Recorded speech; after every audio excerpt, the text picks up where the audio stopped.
Hello, everyone. Today we will be reading from the complete fairy tales of the Brothers Grimm.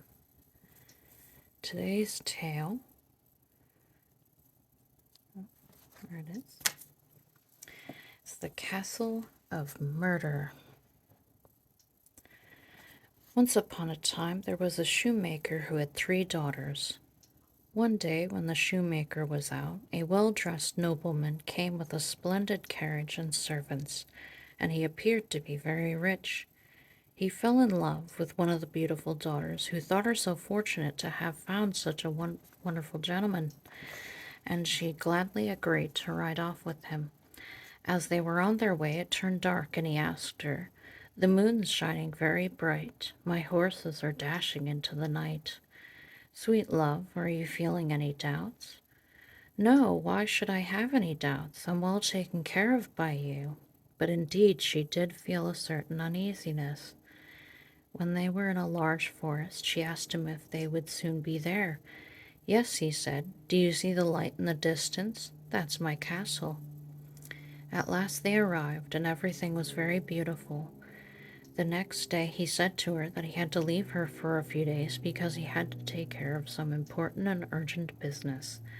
However, he wanted to leave all the keys with her so she could see the whole castle and what treasures she, as mistress, now possessed. When he was gone, she went through the entire castle and found that everything was beautiful. She was completely satisfied until she came to the cellar where an old woman was sitting and scraping out intestines.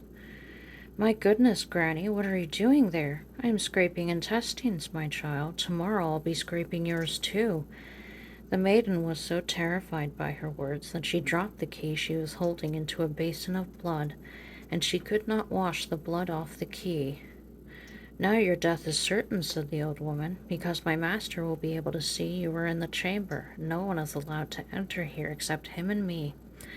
One must indeed know that this was the way her 2 sisters had lost their lives before her. Just then a hay wagon began to drive away and leave the castle. The old woman told her the only way she could save herself was by hiding under the hay and driving off in the wagon, and this is what the maiden did.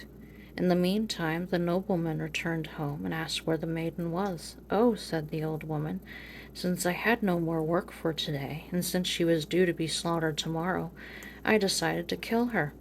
Here's a lock of her hair. The dogs ate up the heart, the warm blood, and all the rest. I'm scraping out the intestines."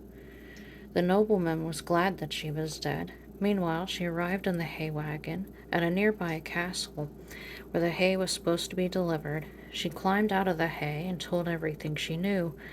Then she was asked to remain, and after some time had passed, the lord of this castle invited all the gentry of the surrounding region to a great feast.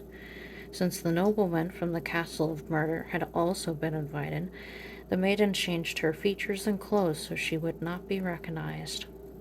Once they were all there, everyone had to tell a tale. When it was Maiden's turn, she told the particular story that concerned the nobleman and made his heart tremble with fear, and he wanted to force his way out. However, the good lord of this noble house had planned ahead of time to have the authorities ready to take our fine count to prison. His castle was destroyed, and all the treasures were given to the maiden for her own. Afterward, she married the lord's son in the house where she had been so well received, and they lived together many, many years. I hope you enjoyed that story, and thank you for watching. If you enjoyed it, please hit like or subscribe, and I hope you have a wonderful day.